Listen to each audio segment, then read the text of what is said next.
사람의 뇌에는 여러 가지 생각이 들어갔다 나갔다 합니다. 그래서 우리 머리에는 생각은 여러 가지가 동시에 있을 수 있습니다. 그런데 감정은 두 가지 이상 동시에 있을 수가 없다고 합니다. 마치 우리 머리는 한 개의 의자만 있는 것과 같다, 그렇게 말합니다. 그 의자에 절망이 먼저 앉아버리면 희망이 앉을 수가 없습니다.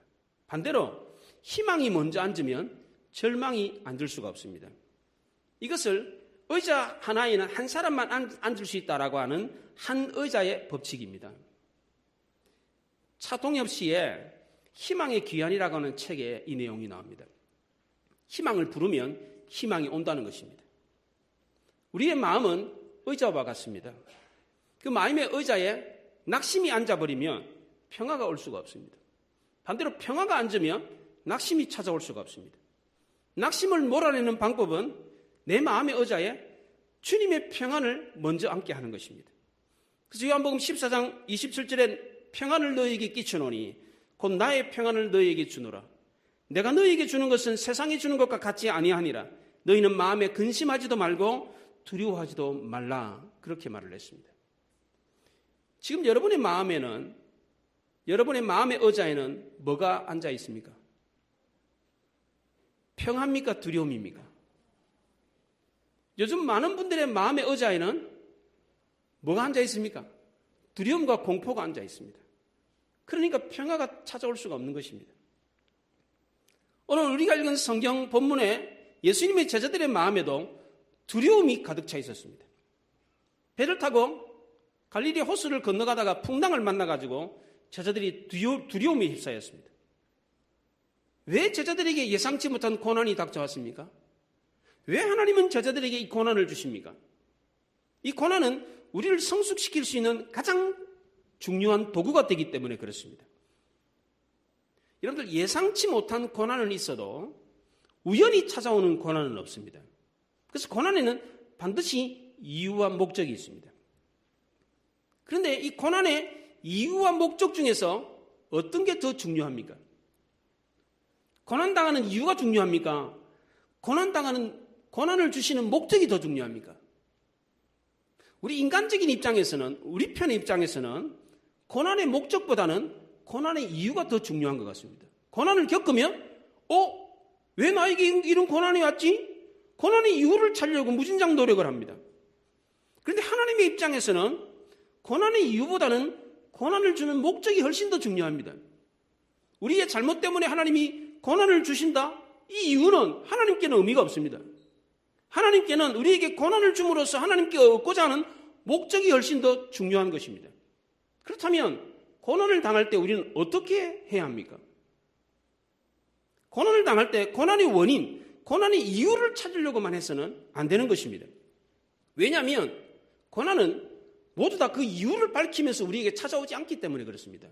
고난을 주면서, 고난을 줄 때마다 내가 이것 때문에 너에게 고난을 줘, 이것 때문에 너를 어렵게 하는 거야, 이러면서 옵니까? 그렇지 않습니다. 예상치 못한 고난이 있습니다. 이유를 모르는 고난이 있습니다. 제자들은 고난이 닥쳐올 것을 예상을 못했습니다. 갈릴리 호수를 건너가자 예수님께서 먼저 말씀을 하셨어요. 제자들은 그 예수님의 말씀을 듣고 따르고 순종을 했습니다. 그런데도 고난을 만났습니다.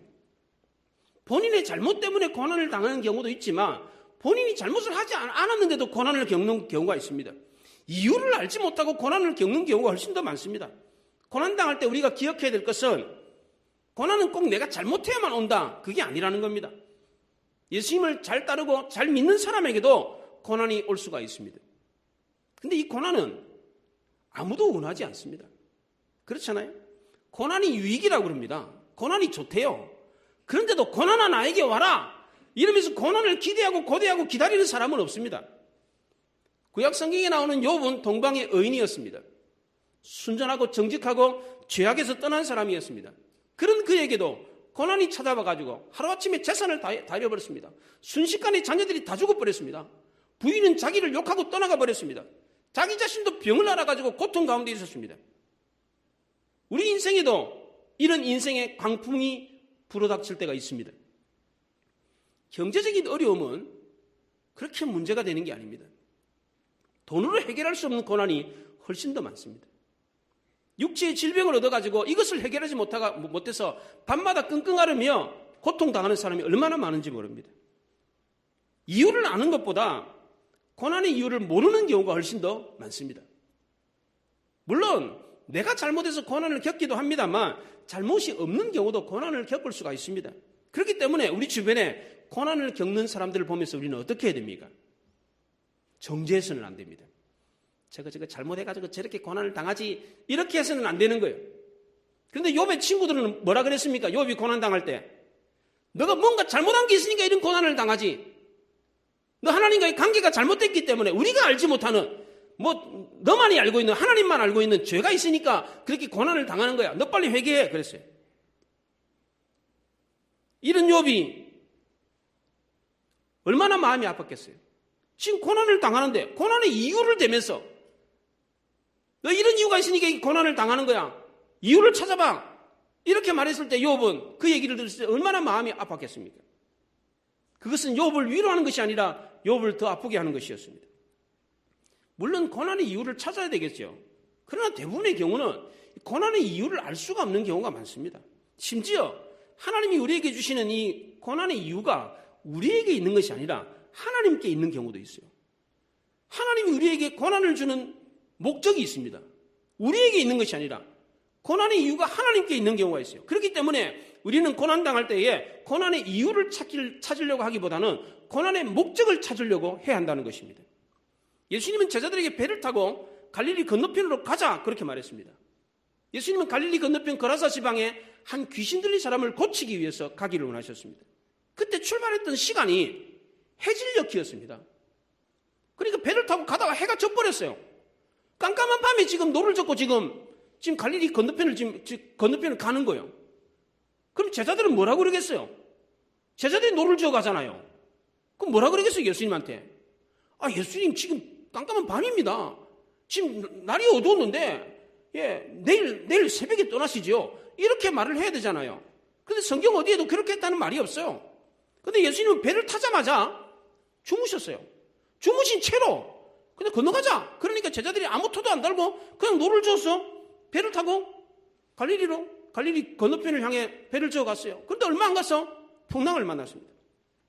처음에는 바람이 불어가지고 배 안에 물이 들어왔을 때 별로 걱정을 안 했어요. 물 참 퍼내면 되지 이 정도쯤이야 이 정도는 감당할 수 있어.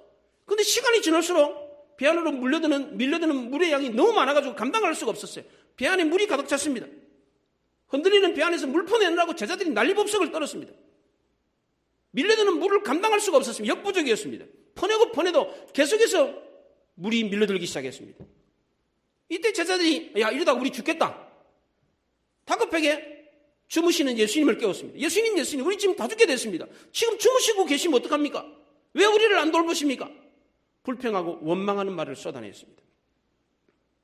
배가 출발할 때부터 풍랑이 일어나가지고 배에 물이 가득 차가지고 제자들이 막 물을 퍼내는 그 시간까지 예수님은 뭐하고 계셨습니까? 주무시고 계셨습니다.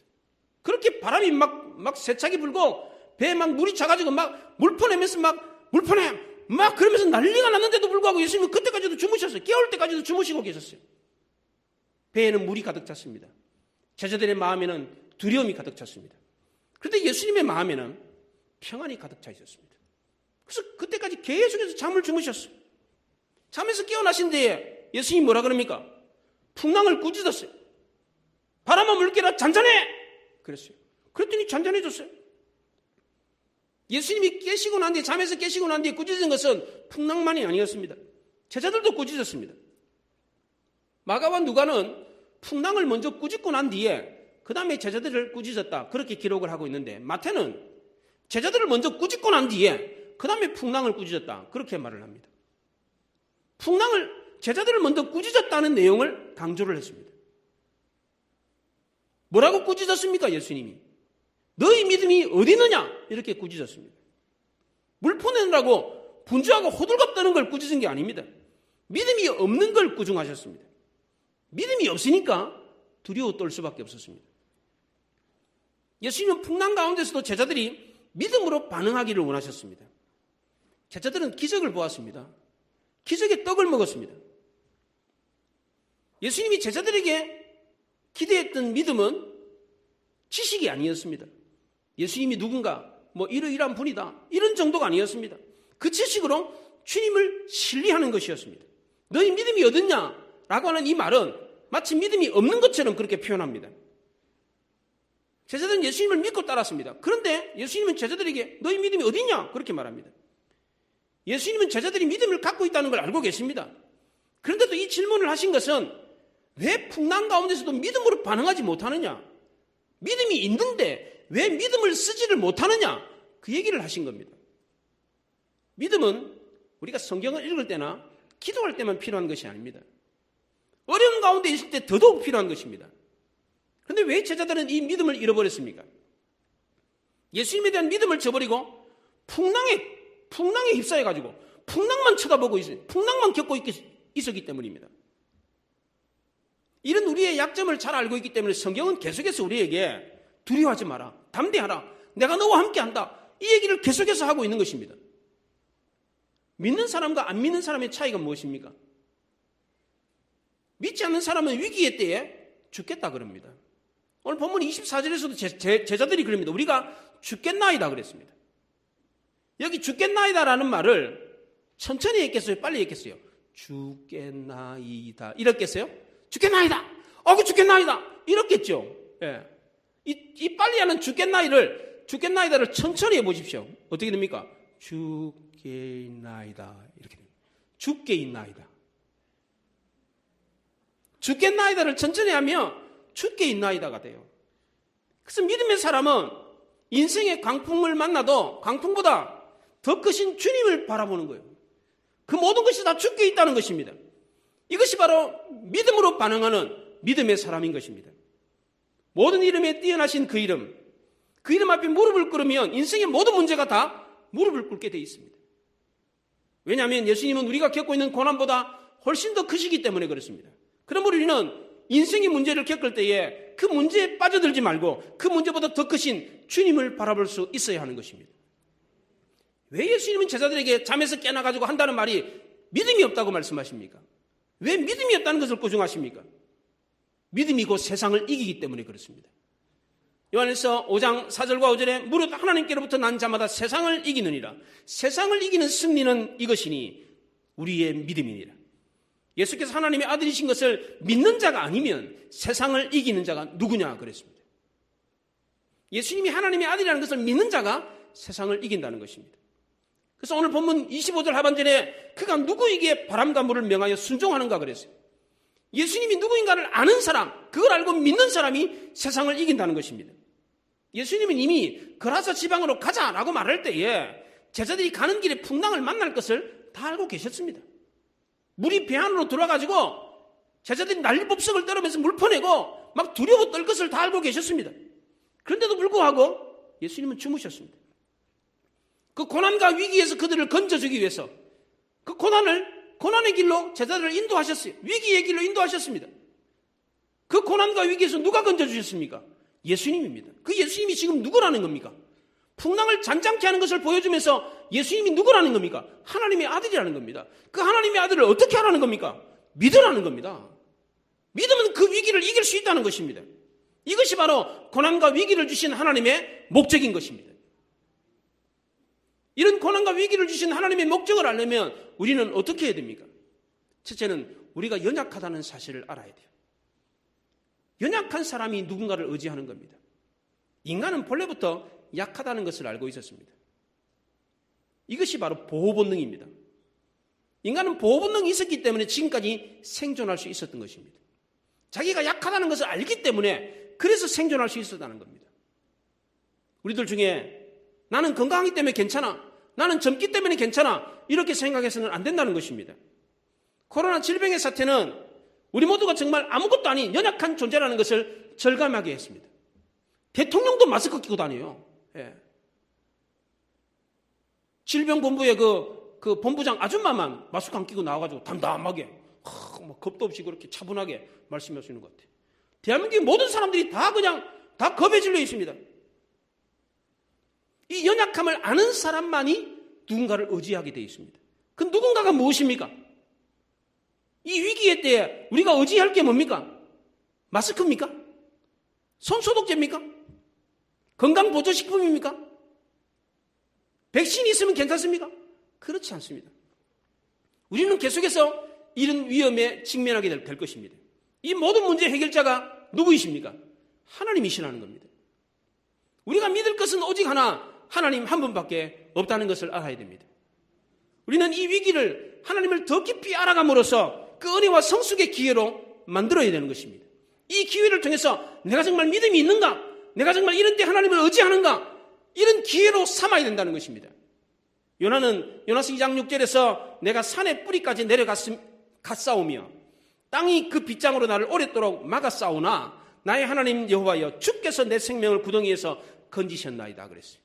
요나가 물고기 뱃속에 들어가가지고 죽을 뻔했는데 하나님이 자기를 그 구덩이에서 건져주셨다라고 고백을 했습니다. 욥도 마찬가지입니다. 욥기서 42장에서 내가 죽게 대하여 귀로 듣기만 하였사오나 이제는 눈으로 주를 배옵나이다 그랬어요. 전에는 고난을 겪지 않을 때는 하나님을 그냥 귀로만 들었어요. 근데 고난을 겪고 난 뒤에 하나님이 눈으로 보이더라는 겁니다. 사도 바울도 마찬가지입니다. 고린도서 1장 9절에서 우리는 우리 자신이 사형 선고를 받아 사형 선고를 받은 줄 알았으니 이는 우리가 자기를 의지하지 말고 오직 죽은 자를 다시 살리시는 하나님만 의지하게 하려 하심이라 그랬어요. 사형 선고를 받아 죽게끔 된 이유가, 내가 지금 죽을 것 같은 상황을 만난 이유가 나 자신을 의지하지 말고 하나님을 의지하도록 하기 위해서 그와 같은 위기를 주었다는 것입니다. 인생의 어려움을 겪고 있는 분들에게 우리가 오늘 본문을 읽어주면서 보십시오. 여기 본문을 보십시오. 너희 믿음이 어디 있느냐? 이렇게 말했지 않습니까? 왜 고난의 때에 하나님을 안 바라봅니까? 예수님을 바라보십시오. 믿음을 가지십시오. 이렇게 말을 하면 어떻게 되겠습니까? 우리가 그런 말을 하면 이것은 위로의 말이 아니라 정죄의 말이 됩니다. 그러나 예수님께서 이 말씀을 하시면 너희 믿음이 어디 있느냐? 내가 누구냐? 내가 하나님의 아들이잖아. 나를 믿으면 이 어려움도 이 고난도 이겨낼 수 있다 라고 말씀하시면 그 말씀은 위로의 말이요 힘과 용기를 주는 말씀인 겁니다.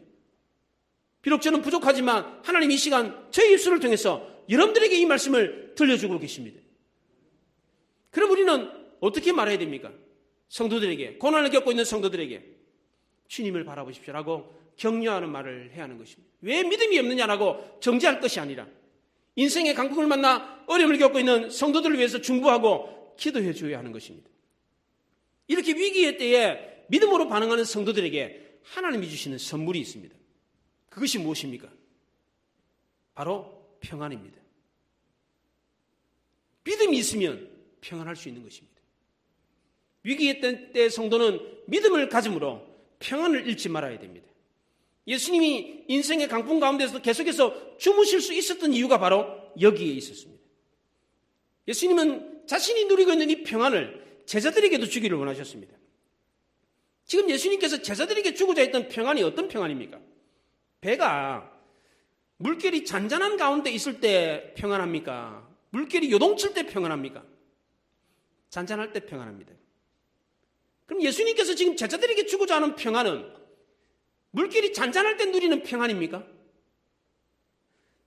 배가 잔잔한 물 위에 떠 있을 때는요, 믿는 사람이든 안 믿는 사람들은 다 평안해요.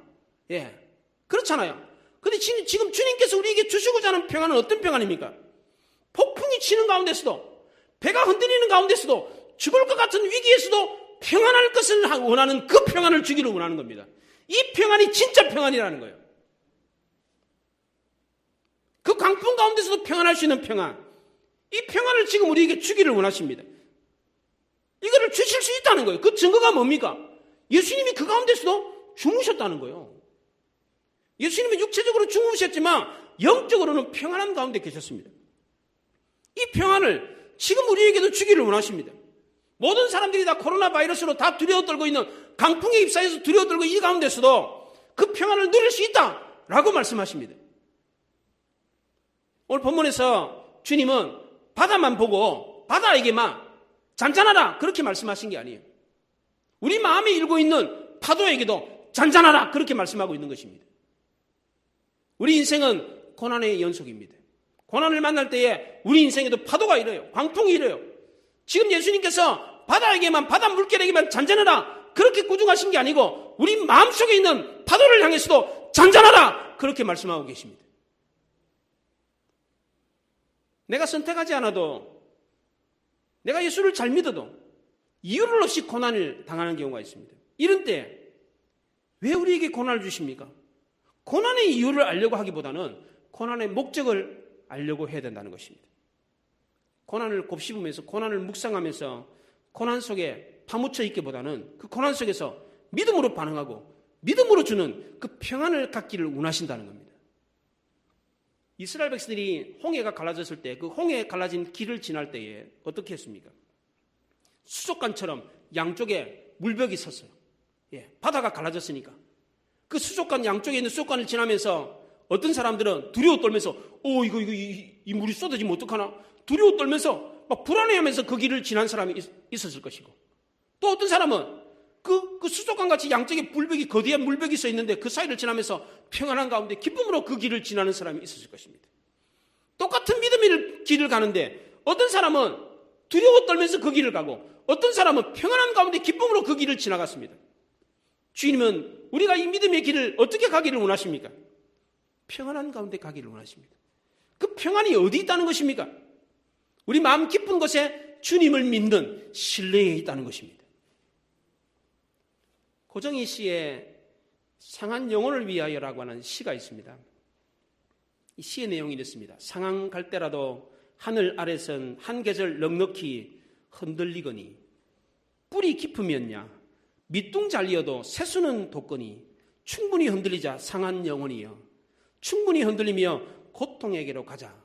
그렇게 말을 했습니다.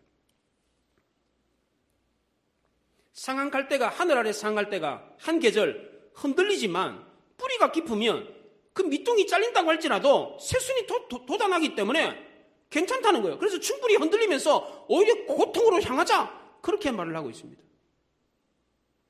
이 땅에는 상한 갈대, 상한 영혼이 많이 있습니다. 가난으로 마음이 상한 사람이 있습니다. 육체의 질병으로 상한 영혼이 있습니다. 실직의 어려움으로 상한 영혼이 있습니다. 그리고 요즘처럼 코로나 공포로, 자연재해로 상한 마음이 있습니다. 이런 때에 강한 사람이 있는가 하면 약한 사람이 있습니다. 지혜로운 사람이 있는가 하면 어리석은 사람이 있습니다. 이들 모두가 다 흔들립니다. 그런데 이 시인은 흔들리는 것을 두려워하지 않는다고 합니다. 왜? 흔들려도 뿌리가 있기 때문에 괜찮다는 거예요. 우리 주님은 우리를 향해서 상한 갈대다라고 말씀하셨습니다. 상한 갈대를 꺾지 아니하시며 꺼져가는 심지를 끄지 아니하신다. 그렇게 말을 했습니다. 꺼져가는 심지는 끄름만 나기 때문에 끄는 것이 세상입니다. 상한 갈대는 쓸모없이 공간만 차지하기 때문에 꺾어버리는 것이 세상의 논리입니다. 그런데 주님은 어떻습니까? 그런 꺼져가는 심지, 끄름만 나는 그 심지를 끄지 않는답니다. 자리만 차지하고 있는 그 상한 갈대를 꺾지 아니하신답니다. 오히려 애처로운 모습으로 우리를 지켜보고 계신다는 겁니다. 도정환 시인은 흔들리지 않고 피는 꽃은 없다. 1000번은 흔들려야 어른이 된다. 그런 말을 했습니다. 중요한 것은 흔들리면서도 중심을 잡는 것입니다. 바다에는 늘 언제나 파도가 있기에 마련입니다. 이것처럼 우리 인생에도 바람이 항상 붑니다.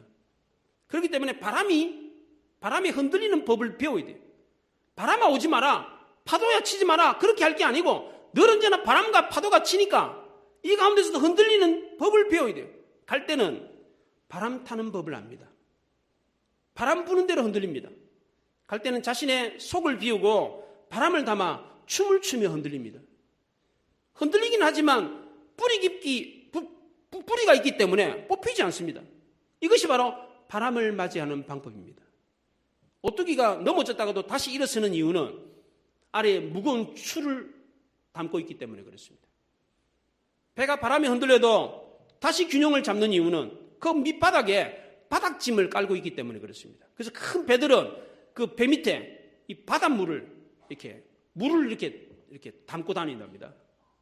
그 큰 배가 이렇게 넘어지지 않는 이유가 바다 밑에, 그 배 밑에 물을 담고 다니기 때문에 그렇습니다. 이와 마찬가지로 우리 마음 중심에 하나님이 있는 사람은 바람이 흔들려도 다시 일어설 수 있다는 것입니다. 세찬 바람을 겪고 있는, 풍랑을 겪고 있는 여러분들, 안심하시기 바랍니다. 말씀과 기도와 예배로 여러분 마음 깊은 곳에서 그 믿음으로 중심줄을 잡음으로 흔들리지 않기를 바랍니다. 뿌리가 깊으면 바람이 불어도 갈대바같이 춤을 추며 다시 일어설 수가 있는 것입니다. 주님은 요한복음 14장 27절에서 평안을 너희에게 끼쳐노니 곧 나의 평안을 너희에게 주노라. 내가 너희에게 주는 것은 세상이 주는 것과 같이 아니하니라. 너희는 마음에 근심하지도 말고 두려워하지도 말라. 그렇게 말했습니다. 가나안 입성을 앞두고 있는 여호수아가 두려워 떨었을 때에 하나님이 여호수아에게 뭐라 그랬습니까? 강하고 담대하라. 두려워하지 말며 놀라지 말라. 내가 어디로 가든지 내 하나님 여호와가 너와 함께 하느니라. 그렇게 말을 했습니다. 두려워 떠는 여호수아에게 뭐라 그랬습니까? 두려워하지 마라 그랬어요. 왜 그렇습니까? 왜 두려워하지 말합니까? 두려워하게 되면 자기 능력을 발휘할 수 없기 때문에 그렇습니다. 두려워하면 마음을 빼앗기면 이성이 제대로 작동하지 않기 때문에 그렇습니다. 아무리 힘든 상황이라고 할지라도 두려워 떨지 않으면 그 문제를 척척척 해결해낼 수 있습니다. 코로나 바이러스 조심은 해야 되겠지만 두려워 떨 필요는 없는 것입니다. 이걸 두려워 떨면 결벽증이 걸립니다. 결벽증. 위기의 때에 하나님의 목적을 알고 승리하려면 책임을 떠넘기면 안 됩니다. 남 탓을 해서는 안 됩니다. 위기가 닥치면 우리가 믿었던 것이 다 허사라는 사실을 금방 알게 됩니다. 우리가 믿었던 사람들이 아무것도 아니라는 사실을 알게 됩니다. 중국은 우리가 기댈 언덕이 아니었습니다. 미국도 마찬가지였습니다. 위기가 닥치니까 그 본색이 드러났습니다. 자국이 이익이 우선이지 우리나라 이익은 아랑곳하지 않았습니다. 한국은 중국에 이번 코로나 바이러스 사태 때 500만을 기부금을 줬어요. 500만 지원금을 줬습니다. 그중에 250만 달러는 현물로 다 냈고 나머지 250만 달러도 돈으로 그냥 주겠답니다. 그런데 중국이 적반하장이에요. 역지사실하고 처지를 바꿔서 한번 생각해봐라. 우리 힘들 때 좀 도와달라. 그렇게 도움을 요청할 때는 안 되고 상황이 이제 바뀌니까 역전되니까 딴소리를 해야 됩니다. 중국의 사스 영웅이었던 중국의 한 고위 관료가 한국이 이렇게 확진자가 많은 걸 보니까 코로나 바이러스가 중국에서 시작된 게 아닌 것 같다. 이런 얘기를 했어요. 은근히 한국에다가 그냥 책임을 돌리는 그런 제스처를 취하고 있어요. 이런 위기의 때에 책임을 다른 사람한테 돌리는 것은 아무런 도움이 되지 않습니다. 제자들도 마찬가지였습니다. 잠을 자고 있는 예수님을 깨우면서 예수님 우리가 좀 죽겠는데 당신 좀 뭐하고 계십니까? 위기를 만날 때에 책임을 다른 사람에게 떠넘기거나 불평하고 원망하는 것은 오히려 혼란을 더 야기시키는 것입니다. 이렇게 되면 다음에 겪게 될 위기를 이겨낼 수가 없는 것입니다. 이런 위기는 입으로 끝납니까? 그렇지 않습니다. 또 다른 위기가 옵니다. 그런데 남의 탓하고 있으면 다음에 닥칠 위기를 이겨낼 방법이 없어요. 내 탓이거니 해야 돼요. 내가 부족해서, 내가 조심성이 없어서, 내가 능력이 없어서 이런 위기를 겪는구나 라고 생각해야만이 다음 위기가 왔을 때 그 위기를 이겨낼 수 있는 것입니다. 위기의 때 가장 큰 힘은 이럴 때일수록 더 서로를 사랑하는 것입니다. 사랑하라고 해서 무슨 손을 잡고 뭐 스킨십을 하라 뭐 그런 뜻이 아닙니다. 그렇게 하지 않아도 얼마든지 서로를 사랑할 수가 있습니다. 이신전심이라고 그랬습니다. 마음과 마음은 서로 통한다고 그랬습니다. 서로 배려하고 서로 필요한 것을 챙겨주는 것, 이것이 바로 서로 사랑하는 것입니다. 이런 때 정말 필요한 것이 바로 이런 것입니다. 우리 주변에 성도들을, 주변에 있는 사람들을 마치 바이러스처럼 생각하지 않습니까? 병균처럼 생각해가지고 가까이 오지 마. 마스크 안 낀 사람이 있으면 막 두려워가지고 막 멀리 가고 막 이렇게 하지 않습니까? 그런데 이들도 우리가 사랑해야 될 친척이고 친구이고 이웃인 것입니다. 코로나 바이러스 때문에 사람과 사람 사이에 물리적인 거리가 멀어지고 있습니다. 사람들을 가까이 하지 않으려고 합니다. 그렇더라도 우리의 마음만은 멀어져서는 안 되는 것입니다. 마치 코로나 바이러스를 죄처럼 생각해가지고 하나님과 우리 사이를 멀어지게 했습니다. 사람과 사람 사이를 갈라놓았습니다. 예배를 드리지 못하게 합니다. 성도들 간에 교제를 나누지 못하게 합니다. 환경이 우리를 이렇게 멀어지게 한다고 할지라도 우리 마음만은 결코 멀어져서는 안 되는 것입니다. 이럴 때 마음은 더 가까워져야 되고 우리의 사랑은 더 뜨거워져야 되는 것입니다. 하나님이 우리를 더럽다고 하지 않은 것처럼 우리 역시도 성도와 이웃들을, 다른 사람들을 더럽다고 오염덩어리라고 병균덩어리라고 생각해서는 안 되는 것입니다. 이럴 때일수록 더 깊은 애정과 사랑을 가지고 서로 사랑하고 배려하는 이런 마음이 정말 아름다운 마음인 것입니다. 이런 때 연예인들이나 기업인들이 또 개개인들이 기부금을 모아가지고 모금을 해서 대구로 보내주는 걸 보면서 국민들이 잔잔한 감동을 받습니다. 일하는 사람들 힘들다고 빵 사주라고 그러면서 돈을 붙여주는 사람도 있고 필요한 물품들을 보내주는 사람들이 있습니다. 대구 사람들 얼마나 힘을 얻습니까? 우리 교회도 마찬가지입니다. 이런 어려운 환경 속에서 교회를 특별히 생각해가지고 내가 무엇을 할까? 어려운 성도를 위해서 전화해주고 관심을 갖는 성도들이 있습니다. 얼마나 좋습니까? 이런 행동들은 참으로 아름다운 것입니다. 여느 정치인들처럼 보여주기식으로 그렇게 하는 그런 속보이는 행동하고는 전혀 다 다릅니다. 예수님은 요한복음 16장 33절에서 이것을 너희에게 이른 것은 너희로 내 안에서 평안을 누리게 하려 함이라. 세상에서는 너희가 환난을 당하나 담대하라. 내가 세상을 이기었노라. 그렇게 말씀했습니다. 우리가 세상에서 환난을 당하지 마. 담대해라. 내가 세상을 이겼다. 그렇게 말합니다. 예수님이 어떻게 세상을 이겼습니까? 사랑으로 이겼습니다. 모든 사람들을 다 사랑하심으로 그 무시무시한 세상을 이기셨던 것입니다. 우리도 주님을 믿음으로 이 믿음으로 평안을 얻고 우리 마음의 의자에 두려움이 아니라 평안을 안침으로 두려움을 이겨내고 주님이 세상을 사랑으로 이기셨던 것처럼 우리도 이 어려운 때에 사랑으로 더 사랑함으로 이 어려움을 이겨낼 수 있기를 바랍니다. 기도하겠습니다. 말씀을 생각하며 기도합니다. 하나님, 이 어려운 때에 풍랑과 같은 위기를 만났을 때에 우리가 어떻게 해야 됩니까? 어떻게 하는 것이 정말 믿음의 사람입니까? 하나님, 우리 마음에 두려움이 아니라 평안을 갖게 해주십시오. 미움이 아니라 더 큰 사랑을 갖게 해주셔서 이 어려움을, 이 위기를 극복할 수 있도록 도와 주시옵소서. 다 같이 기도하겠습니다.